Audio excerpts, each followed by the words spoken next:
In this position, Stockfish sacrifices another rook! What? What are we even doing? So if you take this rook, after knight f4, you can't guard your king. Somehow this queen is defending black's king and attacking white's. It's a monster queen. You're almost losing here. You know what you have to play here with white? d6 to pin the queen to the king. And if this c7 and the queen protects the check, and after e2 threatening a promotion, rook e2, queen e2, you still can't queen, by the way. You have to go here, king f6, queen g5, king e5. Here, the knight comes back, take, queen, draw. What? What are we even, excuse me?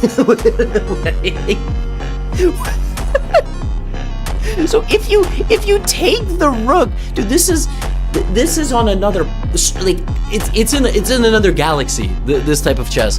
So Leela keeps the advantage by simply going rook e1 and protecting against the pawn advancement, all right?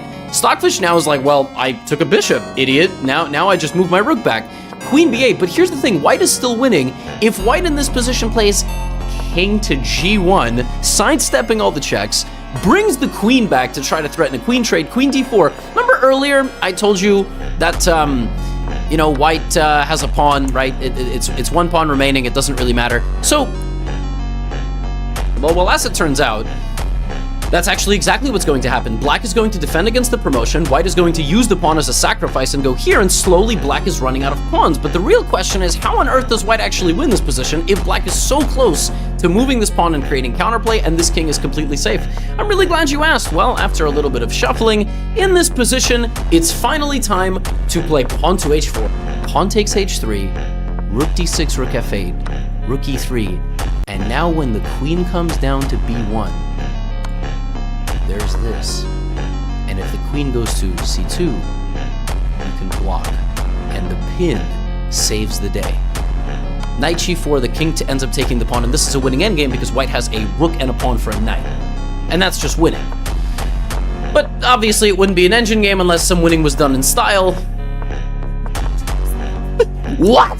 Just king h4! Yeah, king h4.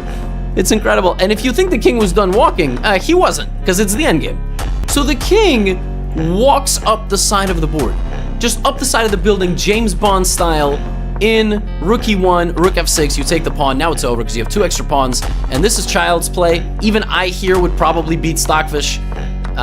This is easy, and Stockfish just resigns here because it's over.